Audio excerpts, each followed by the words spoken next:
Super. Alors, je dis bonjour à tout le monde encore une fois. Je vais parler en français parce que c'est l'idée de ce groupe de travail. Normalement, je parle en espagnol, donc s'il y a des faux d'accent ou autre, on me corrige. Hein. Je répète, pas de problème. L'idée de cette séance d'ouverture ou des lancements de ces activités chez Apola International Paris, c'est de faire un peu un parcours sur différents textes d'Alfredo Aldestein, mais aussi des autres auteurs autour des thématiques qui nous intéressent, surtout en relation au PIC d'Apola, donc le programme d'investigation scientifique. Je vous remercie énormément de nous accompagner aujourd'hui et de partager des idées, de partager des débats ça sera fort intéressant, certainement parce qu'on commence avec les textes de Paul Preciado. Je suis un monstre qui vous parle. C'est un texte très controversé en France. Bon, je ne sais pas si vous avez entendu un petit peu parler de ça, mais de toute façon, on va aborder des conceptions plus intéressantes qui font un petit peu la transversalité avec les textes d'Alfredo. Okay? Alfredo, il a ce texte appelé les différentes positions psychanalytiques. Vis-à-vis, je vais changer une petite truc de la traduction parce que j'ai pensé que c'était mieux. En fait, il dit par rapport au sexe, mais c'est pas vraiment par rapport, c'est vis-à-vis du sexe, la sexualité et les genres. Contribution à un débat possible avec Paul Preciado et Jean-Claude Maléval. D'accord. Alors, je suis Natalia Vélez Loaiza, je suis colombienne à la base, mais je fais partie d'Apola, ça fait longtemps. J'ai commencé comme adhérent, après membre. Maintenant, je suis représentant dans le sud de la France. Donc, spécifiquement, ce que c'est Nouvelle-Aquitaine. Je ne sais pas si vous connaissez un petit peu, mais bon, c'est le sud de la frontière avec l'Espagne. Et voilà, donc, qu'est-ce que j'allais dire encore? Ok, donc ici aujourd'hui avec nous, je suppose que vous connaissez un petit peu les groupes des médiateurs, on va dire comme ça, médiatrices. Donc, c'est Mariana Latorre, qui est partie très importante d'Apola depuis le début. Et elle fait la représentation d'Apola International à Paris. Il y a Gabriel Bleivold, c'est comme ça qu'on dit. Tu me corriges sinon. Oui, c'est ça, Bleivold. D'accord, oui. Bien. Elle est à Montpellier actuellement et elle fait partie aussi des membres d'Apola. Et bon, voilà. Normalement, on devrait avoir le docteur Aldestein, donc Alfredo avec nous, mais il a des problèmes de connexion, malheureusement, les gars. Mais la prochaine fois, on espère qu'il sera là et voilà, on va être content. Donc, notez des questions pour poser à Alfredo, comme ça. On l'embête un peu, mais ça fait partie du travail aussi. Hein. S'il n'a pas pu être là, peut-être que 2-3 questions, il pourra nous répondre avec plaisir. Ok, donc les débats, on va aborder aujourd'hui dans cette séance. J'essaie de ne pas lire, mais je me guide quand même. Donc, si messieurs se virent un petit peu, vous comprenez. Et comme je l'ai pu exprimer un petit peu auparavant, très intéressant. Et surtout, je pense que c'est un débat très important pour notre époque socioculturelle. Ce qu'on vit maintenant, la question de nouvelles subjectivités, de nouvelles identités, de nouvelles appuis ou positions subjectives, voilà, c'est fort intéressant, certainement, et notamment pour notre appui épistémologique dans la psychanalyse en tant que théorie, mais aussi que pratique clinique. Je suis ravie donc de présenter ce débat, étant donné un intérêt personnel que j'ai sur les sujets de subjectivité et d'identité, et aussi tout ce que c'est maintenant la transsexualité, l'homosexualité, etc., dans ma pratique clinique en particulier. Je porte au sujet, comme je vous avais dit, alors un grand intérêt. Donc, on sait que dans cette... on sait, je dis on sait, mais c'est juste une façon de dire. Hein, et je vous résume un petit peu ce que c'est les thématiques principales qui touchent les textes de Preciado. On va les voir un petit peu plus en détail après. Mais aussi, est-ce que fait partie de son corpus conceptuel en général. Preciado, il est un philosophe très important ici en France, il est un épistémologue, il est aussi un artiste, hein, parce qu'il fait, je ne sais pas si vous avez entendu parler de la nouvelle, le nouvel film, que c'est un film un petit peu entre fiction et entre la fiction et la réalité, enfin, la autobiographie, on pourrait dire comme ça. Ça s'appelle Orlando de Virginia Woolf. Je vais passer les liens si vous avez besoin et si vous voulez voir, parce que ça va sortir dans pas très longtemps. Et c'est vachement intéressant parce que il y a les personnages de Virginia Woolf qui Preciado, étant jeune, était très très captivé, très très passionné de ce personnage. Donc c'est un personnage, on dirait, un transsexué de l'époque, mais que Virginia Woolf, très Virginia Woolf, quoi, très dans sa façon super esthétique, super romantisée de dire, d'écrire les personnages, a fait très subtil cette notion d'un personnage un petit peu androgyne, si on veut, un personnage qui n'est pas femme-homme, mais qui expose toute cette transformation aussi au fur et à mesure les romans. Donc, Preciado, il a fait maintenant toute une œuvre cinématographique autour de ce personnage de Virginia Woolf, mais en l'appropriant pour lui comme une partie très importante de son identité d'homme trans. Donc ça s'appelle Orlando de Virginia Woolf, une autobiographie. Bon, je vous passerai ça. De toute façon, il est installé ici en France, il est espagnol, hein. Il est né femme, donc son nom d'origine c'était Beatriz Preciado, mais donc il est né à Burgos, Espagne, et il est installé, ça fait des années ici en France, des années, je pense. Je ne pourrais pas vous dire exactement, mais de toute façon, il parle maintenant comme métier plus important ou structure plus importante dans son corpus conceptuel, c'est une notion de l'architecture du genre. L'architecture du genre, l'architecture de tout ce que c'est les identités sexuées. Donc, on peut voir comment il commence avec cette notion, cette signifiant de l'architecture par rapport au genre, par exemple. Il parle d'une construction, presque exactement, comment dirais-je, oui, physique, matériel, je ne sais pas. Hein? C'est une piège que Preciado nous présente là depuis le début. C'est la piège la plus grande parce qu'il parle d'une architecture que c'est bien sûr, c'est un concept très symbolique, mais déjà, il y a cette notion de construire, de mettre des pièces, de faire sortir des pièces pour formuler une identité. Donc, il y a par exemple la débinarisation de la sexualité, dans tout ce que c'est l'œuvre, le corpus de Preciado aussi, décoloniser l'inconscient, oui, ou déconstruire l'ordre patriarcal. Et il parle du corps des trans, en particulier de la transsexualité, comme un acte de dissidence du système sexe-genre.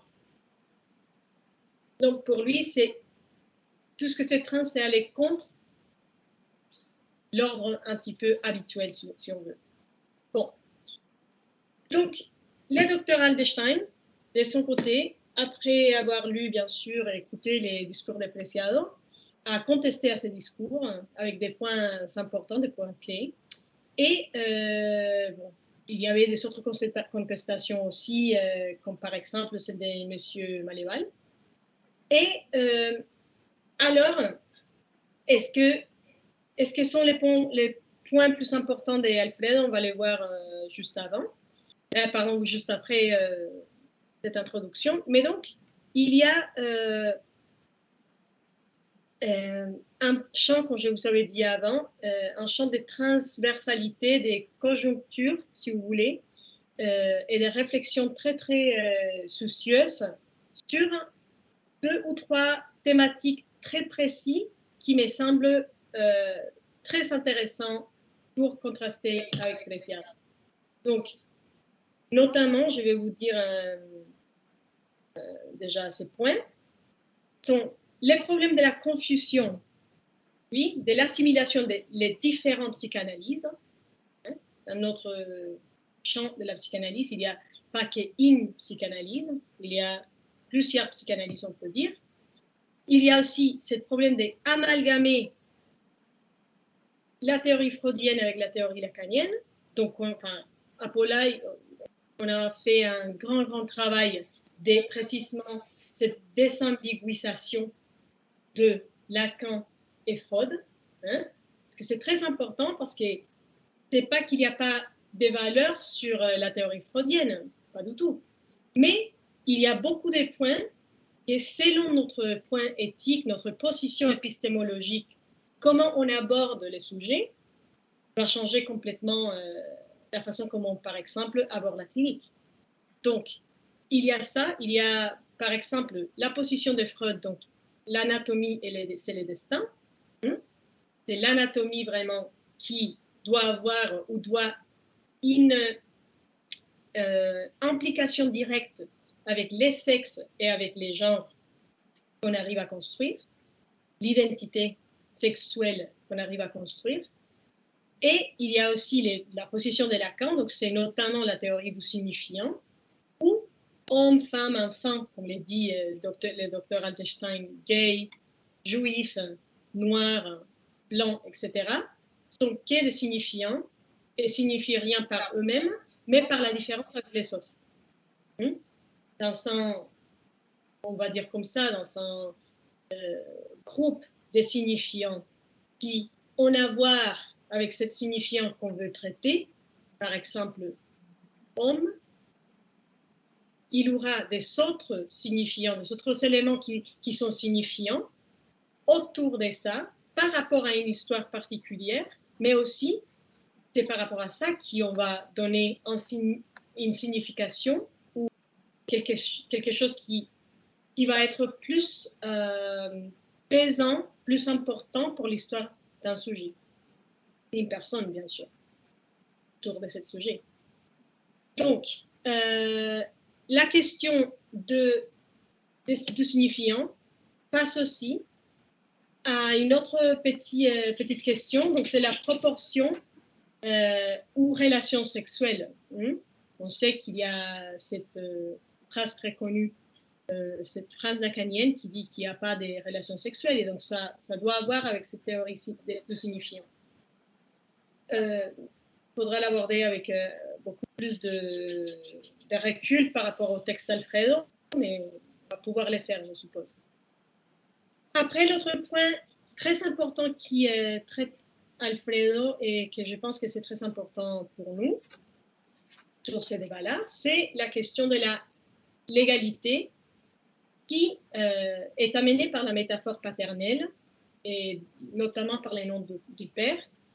Et cette question de cette métaphore paternelle comme une machine symbolique, oui, qui fait en fait que même s'il y a des individus, on va dire comme ça, des personnes qui incarnent quelque part ou sont investis par les pouvoirs de la loi, il n'y a finalement pas de garantie dans la loi, il n'y a pas les patou, la loi du patou, qui va venir s'installer comme quelque chose de plus puissant pour le fonctionnement psychique de la personne, le sujet aussi.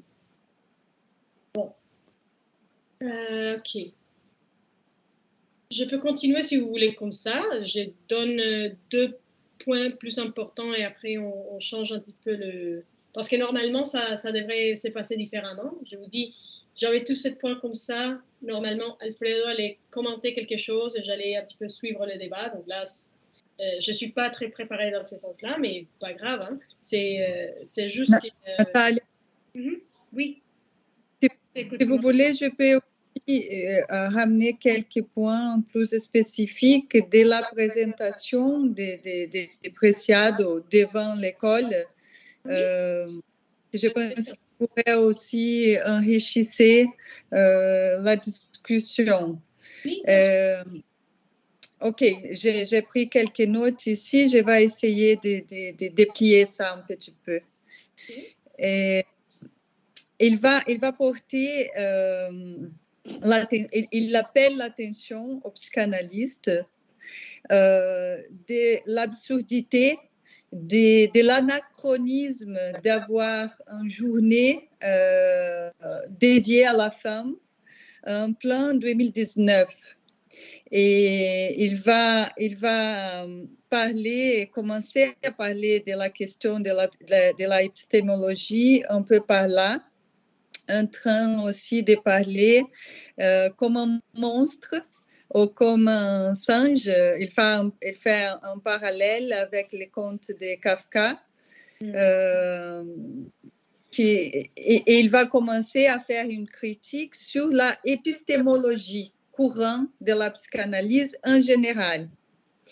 Il commence à parler de ça et à la fin, il y a un petit, si vous voyez, je peux aussi partager les liens de la présentation même que quelqu'un a filmé. Il n'a pas pu parler tous les textes, c'est pour ça qu'il a publié les livres après. Mais il y a une vidéo que je pense que c'est bon et on peut écouter son discours là. Et aussi, il y a un entretien après. Et là, il remarque qu'il est conscient que ce n'est pas tous les psychanalystes qui encore utilisent cette épistémologie auquel il fait la critique. Et je pense que c'est important de dire ça, qu'il remarque qu'il y a une épistémologie en transition déjà et qu'il faut que les psychanalystes écoutent cette épistémologie en mutation. Et il parle toujours, comme vous remarquez, je pense que tu vas parler, pardon, je dis vous et tu vas parler après. Oui, c'est les Brésiliennes, moi. Bah oui, c'est les Français. Pas au Mais je ne peux pas parler de la cage. Il parle beaucoup de la cage d'identité. Et qu'il faut sortir de cette cage. Pour entrer, parce qu'il dit pour entrer dans une autre, c'est donc cette cage de l'entrance. Et ce que c'est intéressant là de noter, c'est que ça s'articule très bien avec son parcours, on va dire, académique, qui suit notamment Butler, Judith Butler, qui suit aussi Foucault, par exemple, qui suit des autres théoriciens, je pense, des gens qui font la théorie autour de ces questions, pas des cages nécessairement seulement, mais aussi des corps comme itération signifiant, etc. C'est très intéressant cette notion de cage aussi, ça rappelle un peu sa conception de l'architecture du genre, architecture de l'identité. Oui, il va parler d'une architecture invisible. Voilà. Il va parler, et dans les livres, il fait une figure avec la Casa de Papel. Il va dire qu'il y a une architecture invisible qu'il va essayer de visibiliser, mais pas pour rentrer, mais pour sortir de cette... et c'est pour ça que je pense qu'il y a il va parler de cette architecture dans les termes d'une épistémologie qui est là et elle n'est pas... elle est comme structurale même. Voilà, si. C'est la structure et c'est aussi acquis, un peu comme si elle venait du début. Oui. Voilà. Oui, c'est ça. Ok. Tu as des autres points? En fait, ce que j'ai noté sur...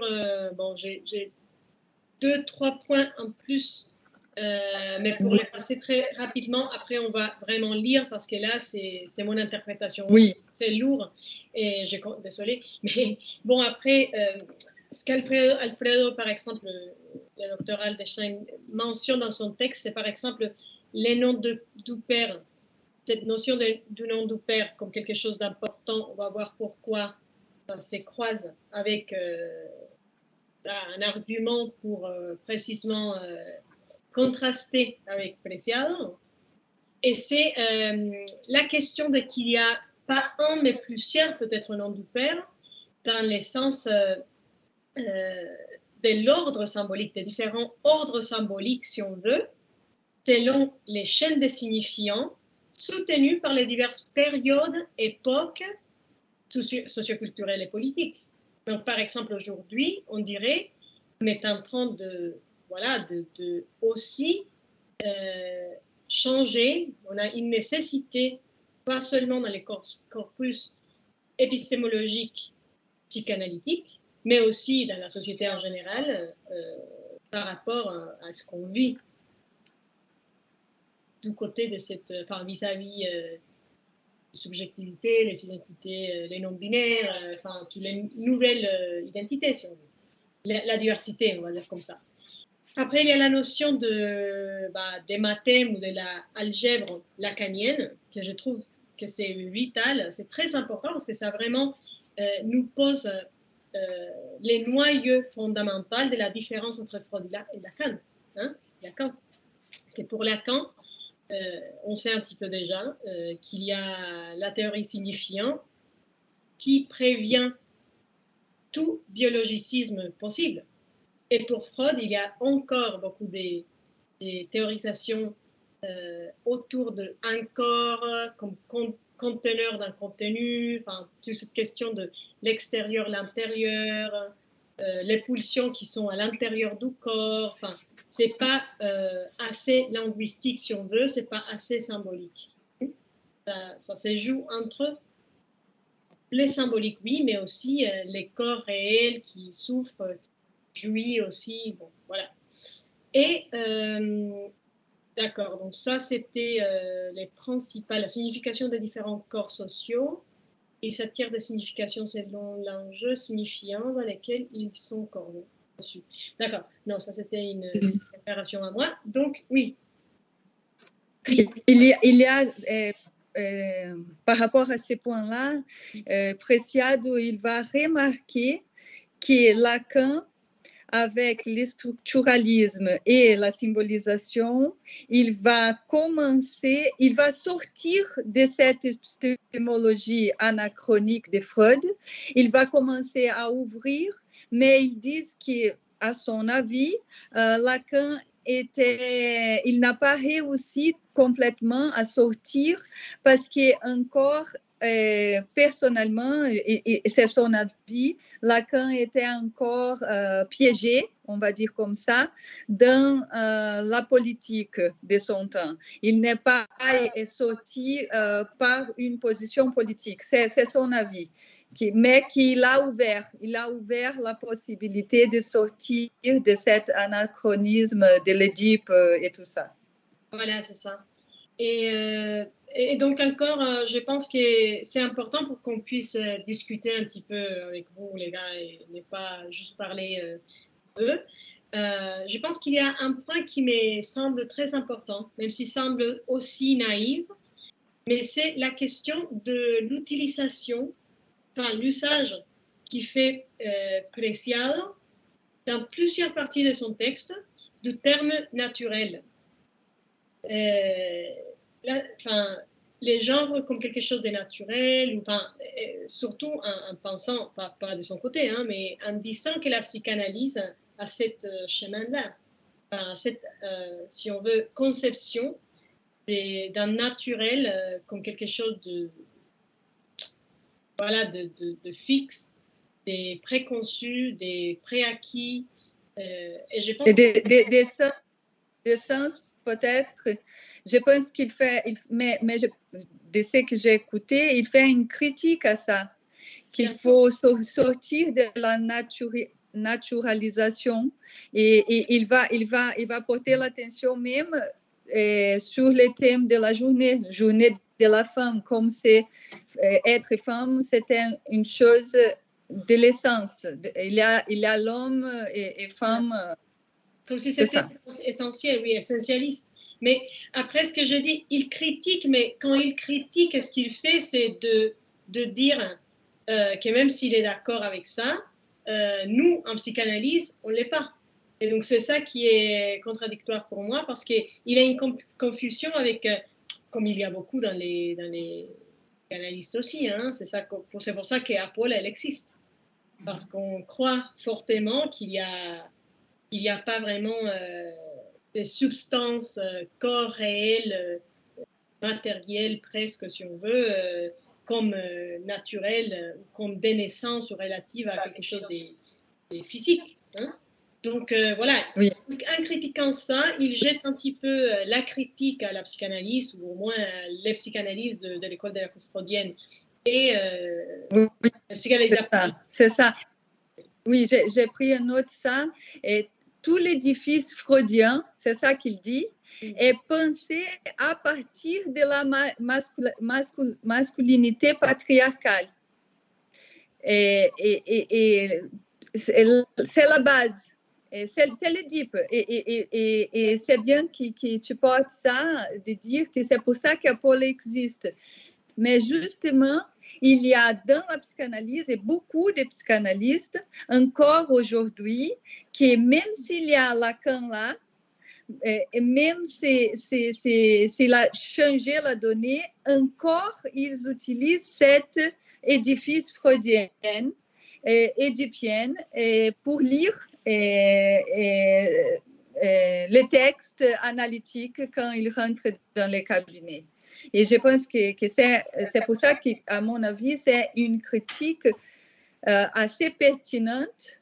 Je vois je suis beaucoup la psychanalyse au Brésil et la discussion là est très riche dans ce sens. Il y a beaucoup de choses très intéressantes. Mais ici, en France, à moi, ce que je vois et j'écoute dans l'université, parfois, c'est mon Dieu, qu'est-ce qui se passe? Et aussi par la position de beaucoup de psychanalystes ici, encore très basé sur cet édifice freudien. Et c'est ça.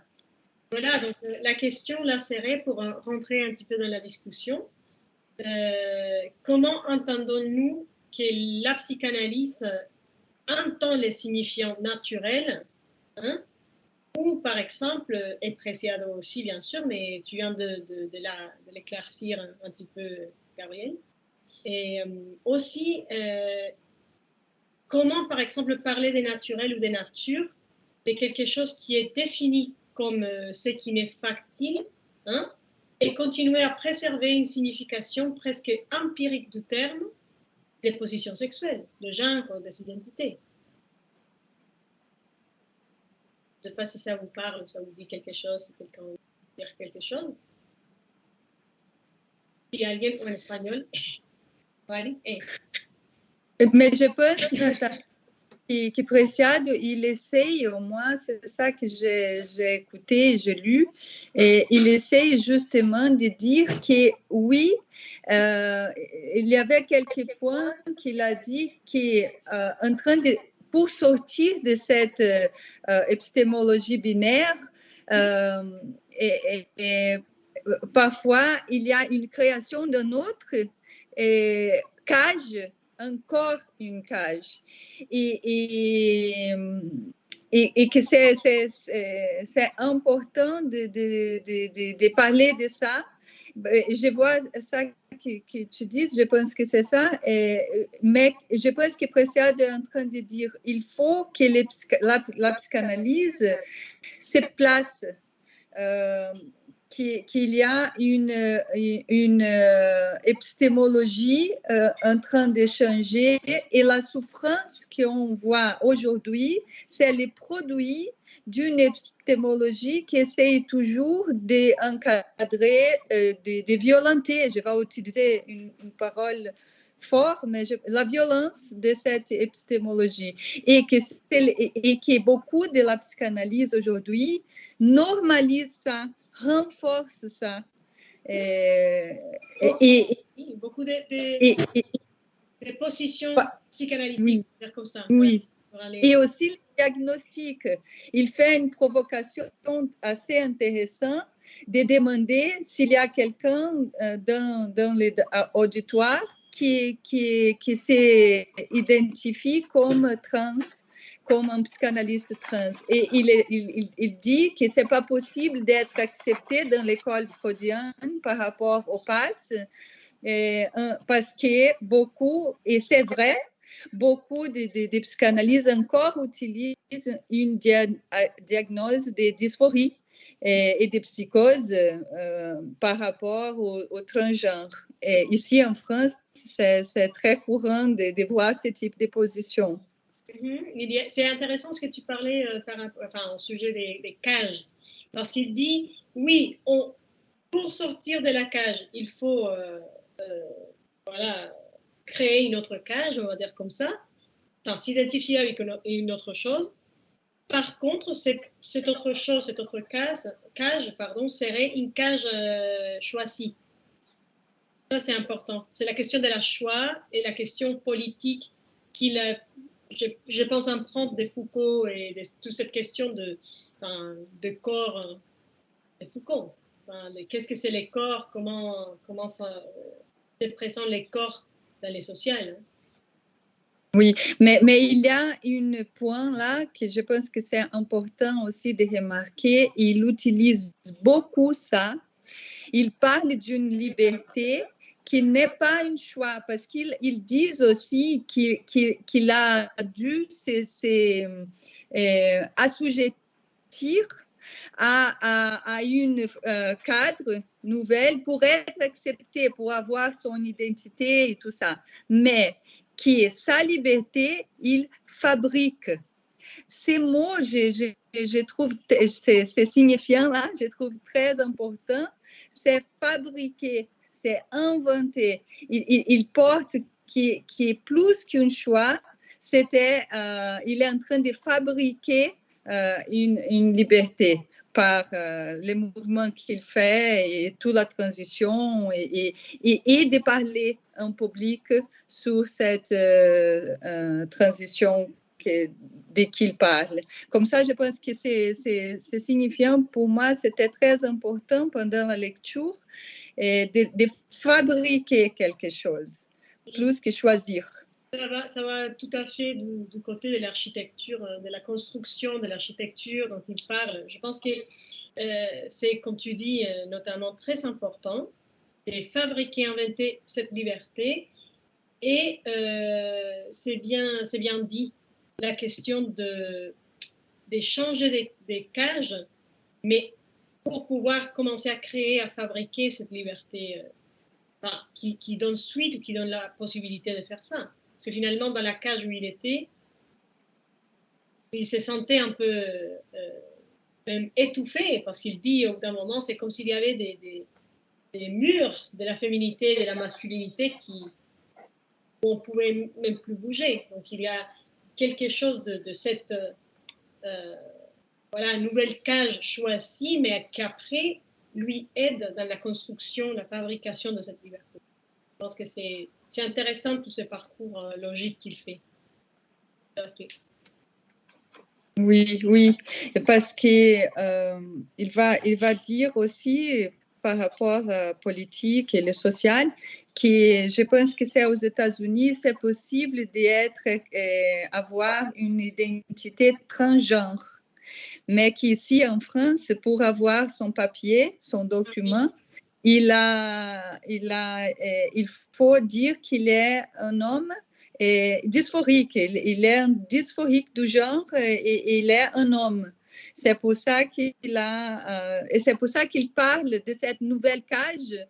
Il ne pense pas que c'est bien ça. Malheureusement, c'est ça qu'il faut le faire pour exister au social. Mais il y a une question là.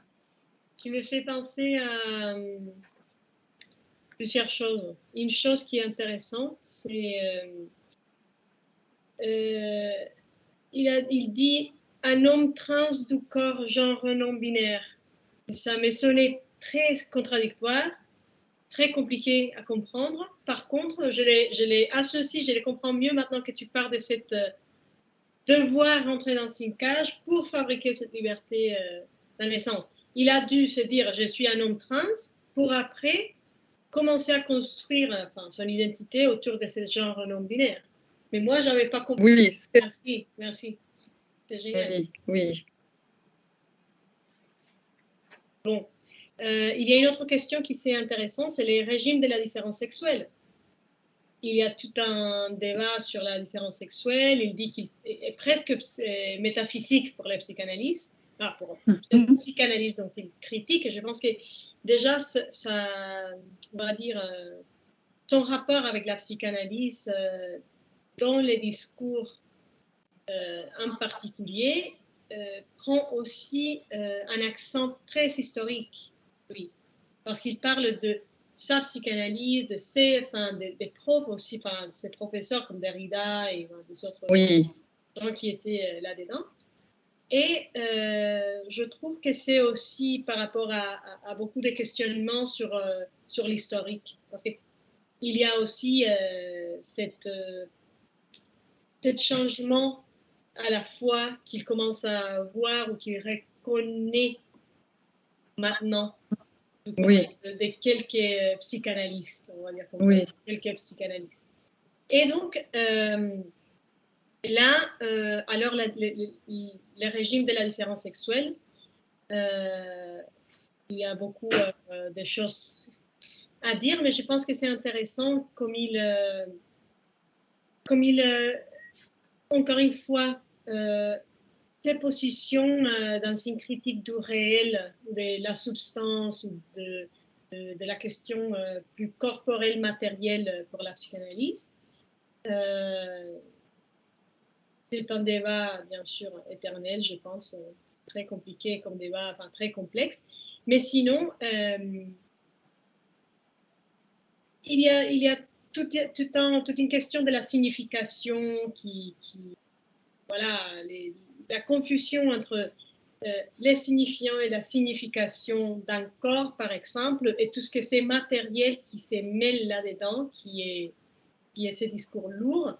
Mais donc, comment s'entend les termes, par exemple, différence, et fait penser à Derrida notamment, comme par exemple cette perspective critique d'une nouvelle possibilité de voir la différence, comme un espacement par lequel les éléments se rapportent avec les autres, comme dans la théorie un petit peu plus signifiant, mais pas comme des différences matérielles, on va dire comme ça, physiques.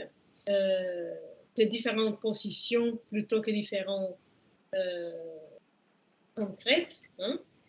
Et oui, donc il fait un peu les tours par là. Je vais vite pour voir qu'est-ce que j'ai d'intéressant. Bon, j'avais noté un petit peu la question de la performativité de Butler et la chose qui pourrait être intéressant à contraster avec Foucault, mais je ne l'ai pas très bien organisé, donc je vais juste les nommer comme ça. Les points fondamentaux. Non, je vais lire après peut-être 2 ou 3 questions, mais je vais laisser là à toi ou autre, ne pas les faire plus lourds parce que c'est toute la question du régime de la différence sexuelle que je pense que c'est encore une autre chose. Oui, et juste pour finir, je pense que la pertinence de cette discussion dans les champs psychanalytiques, c'est qu'encore aujourd'hui, il y a une perpétuation, une continuation d'un diagnostic et d'une psychanalyse qui renforce la violence contre une réalité qui est là et qui, si elle vient dans un cabinet, malheureusement, il y a encore, comme il a démontré par en train de questionner s'il y avait quelqu'un qui se disait transgenre comme psychanalyste, par démontrer que c'était un absurde d'avoir une journée dédiée à la femme. Dans ce sens-là, si vous voyez les posters de la journée, c'est une femme noire cachée dans une... C'est vraiment un truc incroyable. Et je pense que c'est ça, la pertinence, c'est quelle est l'épistémologie, quel est l'élan de lecture que les psychanalystes sont en train d'utiliser pour traiter la souffrance qui est conséquence de cette épistémologie invisible qui est là dans notre société encore et que nous sommes en train de voir par rapport non seulement au corps transgenre, mais au féminine, au féminicide et beaucoup d'autres questions qui sont vraiment présentes dans notre actualité. Je pense que la parole de Preciado là, et je pense que c'est ça que nous sommes en train de voir la réponse d'Alfredo, parce que je pense qu'Apolla aussi, elle travaille avec exactement ça. Qu'est-ce que c'est la psychanalyse aujourd'hui? Comment la psychanalyse peut continuer à être psychanalyse aujourd'hui, parce que ce type de choses, c'est pas possible. Je pense que c'est ça. La critique, elle est très pertinente et importante. C'est on veut être à l'auteur des questionnements et des questions que nous avons aujourd'hui dans notre société. Et pour nous qui sommes là en train d'être psychanalystes, d'écouter, de lire, quelles sont les lunettes que nous sommes en train d'utiliser pour lire la souffrance qui arrive dans notre lieu d'écoute. Bien sûr, je suis complètement d'accord avec toi. Je pense que c'est très pertinent comme critique. Par contre, il y a quand même, je pense, beaucoup de confusion dans comment lire déjà les différents psychanalystes. Parce que, par exemple, nous, chez Apolla, on a complètement... il y a tout un changement des pensées par rapport à ça. Donc, même si je suis d'accord qu'il y a des critiques pertinentes par rapport à déjà beaucoup de la façon où on aborde, où on se positionne face, épistémologiquement certainement, éthiquement surtout, face à une problématique des souffrances, par exemple, il y a aussi beaucoup de confusion, malheureusement, chez les gens qui font des critiques hyper valorisantes comme celle-ci. Parce qu'ils prennent la parole par exemple, les freudo-lacaniennes actuellement comme la parole de Lacan. Et c'est là où je pense qu'il faut qu'on aussi, on démêle cette nœud.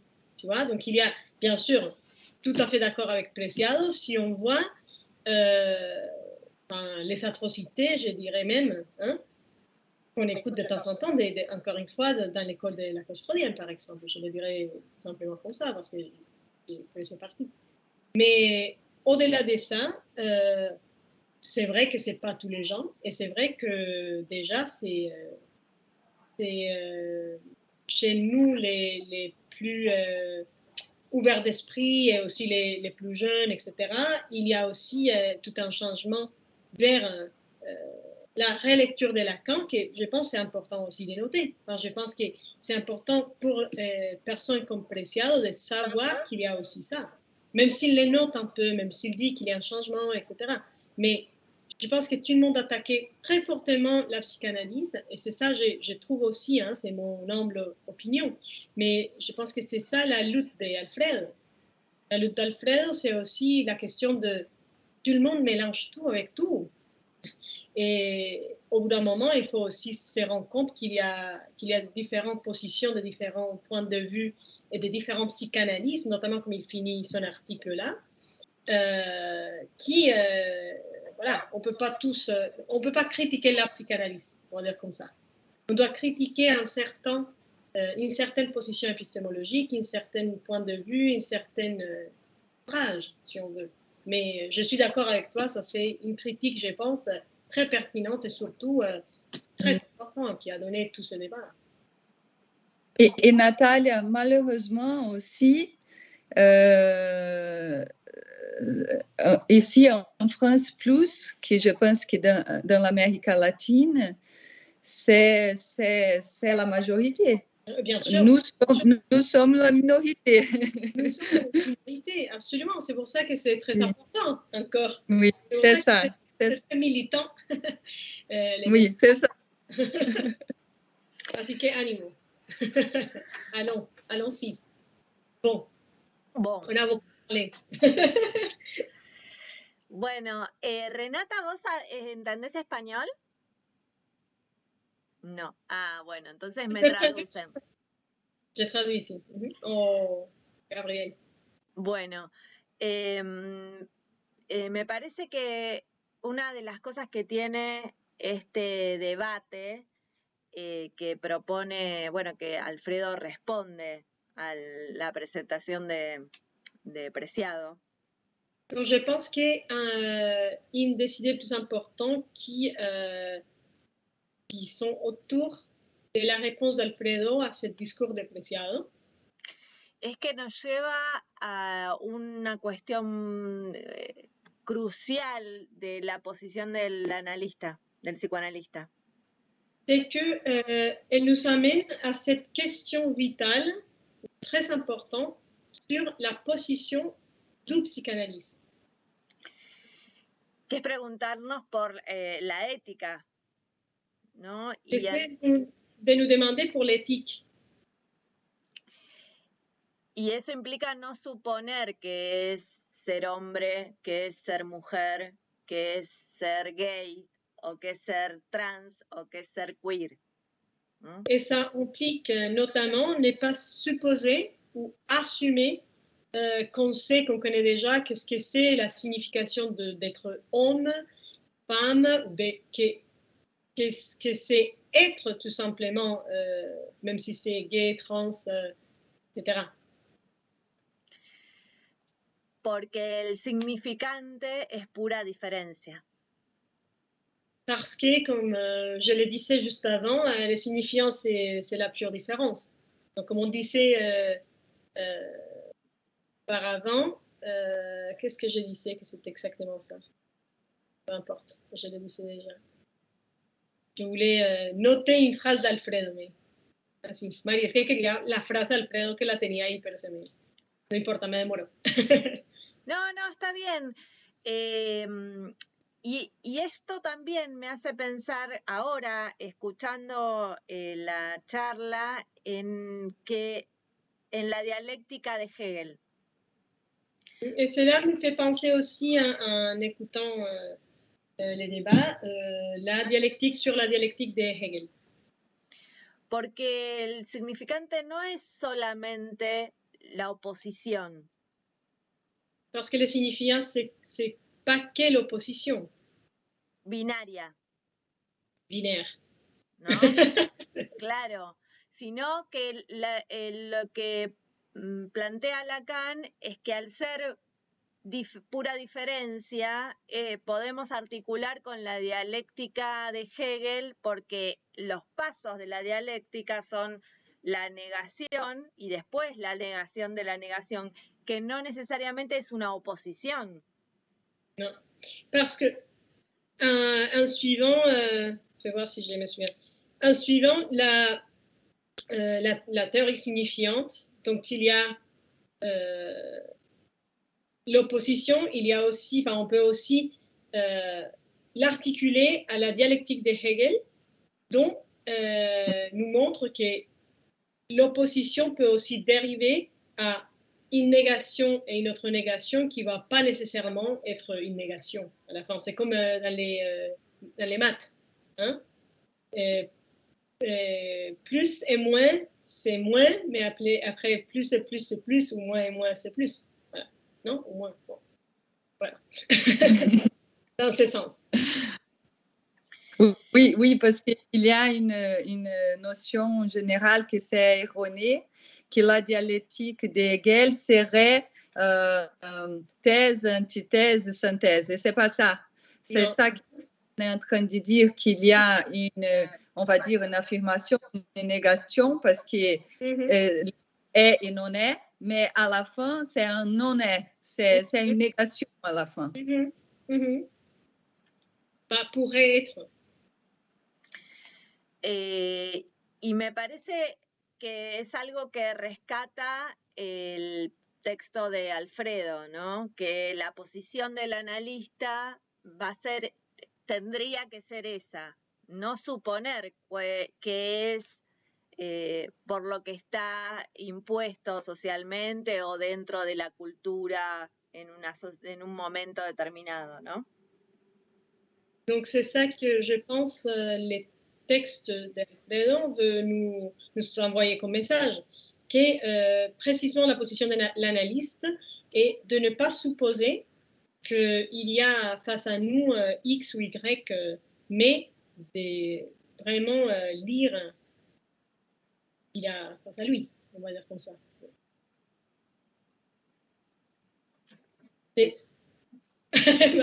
Ne pas supposer par rapport au pré, on dirait, parce que j'ai loupé ça.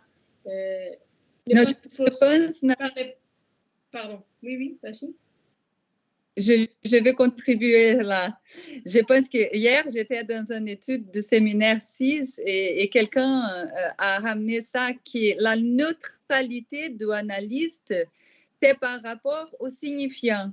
Ça veut dire que les signifiants, on ne sait pas qu'est-ce que c'est.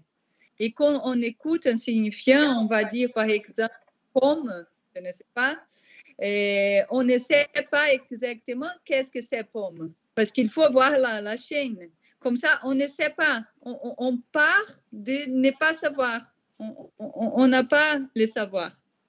On est supposé savoir. Voilà, c'est ça. Que de hecho es el mecanismo, la operación que hacemos cuando convertimos una palabra en significante. La convertimos en significante cuando preguntamos qué quiere decir, por ejemplo, mujer, ¿no? Claro, bien sûr. Et il y a aussi la question de la neutralité, ça c'est très intéressant. Il y a un texte de Bruno Honoris qui est très intéressant, qui est sorti ça fait pas longtemps, sur la neutralité. Ça, c'est quelque chose à vous passer, parce que c'est intéressant. C'est un parcours un petit peu historique. Je sais que je ne sais pas s'il est plus parti d'Apolla, mais de toute façon, c'est intéressant. Il était au bout d'un moment, non? Je ne sais pas s'il est, mais il est là. Il est là. Et aussi, ça que Marianne a dit, c'est très important. C'est ça, quand quelqu'un parle femme, qu'est-ce que c'est ça? On ne sait pas. C'est ça que c'est notre position. On est à présuppose une signification. Bon. Bueno, entonces quedamos para el siguiente sábado del 15, que sería 22. Ah, perfecto. Oui, parfait. Pour moi, je peux pas. Oui. Super. Est-ce qu'il y a des commentaires est-ce que vous voulez dire quelque chose? Est-ce qu'il y a quelque chose qui n'est pas clair? Est-ce qu'il y a quelque chose qui... on a dû changer un petit peu, on s'excuse sincèrement, on a dû changer un petit peu la méthodologie parce que ce n'était pas supposé de se passer comme ça. Normalement, Alfredo allait parler un peu, comme il fera, j'espère, le 22. Et on allait un peu compléter avec des commentaires, échanges, etc. Donc, malheureusement, c'est passé comme ça. Mais sinon, s'il y a des commentaires, s'il y a des questions, et si vous ne les savez pas maintenant, vous pouvez aussi les envoyer sans problème après. Natalia, et la prochaine fois, on va travailler sur la réponse même d'Alfredo avec sa présence. C'est ça le plan? Bah oui, je sais pas, mais oui, je pense que réellement. Sí, eso? La próxima, la idea sería así, que esté Alfredo, que le podamos hacer preguntas y, bueno, si surgen comentarios sobre este texto, y porque vamos a subir la grabación y la vamos a publicar, así, bueno, comentan y, bueno, los que quieran participar en la próxima están invitados. Est-ce que le texte en français, il est là déjà? La réponse d'Alfredo en français, je n'ai pas la trouvée. En français, tu veux dire les différentes positions? Si? Oui. Oui. C'est envoyé, oui. Je pense, Marie l'a envoyé. Oui. D'accord. Et j'ai pour Renata, je pense que c'est ton nom? Oui. Renata. Pour toi, j'ai traduit un peu ce que vient de dire Marie. Donc, c'est que la prochaine fois, normalement, il sera Alfredo et on pourra demander, faire des questions sur ça, sur ces textes. Et si on l'a, je pense que vous devrez l'avoir tous, non? Les textes en espagnol et en français. Et si vous avez des questions, donc ça sera un petit peu plus ludique de cette façon, en lui demandant, et voilà. Merci Natalia. Bon, j'ai pas compris bien l'espagnol, mais je ne peux pas le parler, alors je pense que c'est bien quand j'écoute Mariana. Ah, d'accord, mais... d'accord, excuse-moi. Mais merci quand même. Oh oui, super, ok, j'essaie déjà. Bueno, Daniel, ¿quieres decir algo? De début, merci beaucoup pour l'opportunité. C'était très intéressant. Justement, je pense que toutes ces questions, toutes ces problématiques autour de ce texte d'Alfredo, mais aussi sur la discussion de Paul Preciado et la position de certaines écoles, comme l'école freudienne ou certaines psychanalystes, sont très actuelles. Vraiment, et ici à Paris, j'ai fait mes études en psychanalyse et c'est vrai que c'est encore surprenant d'écouter certaines positions encore, je ne sais pas si dire traditionnalisme, mais un peu conservatrice face à certains concepts, certaines problématiques. Je pense que pour moi, il y a deux raisons. C'est mon position que je vais travailler avec vous.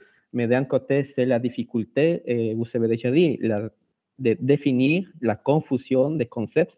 Par exemple, si quelqu'un, un jeune étudiant de psychologie ou qui s'intéresse à la psychanalyse, lit dans un texte soit de Freud, de Lacan, Fallus, c'est difficile de séparer la définition traditionnelle, culturelle, populaire de la définition logique que Lacan va donner.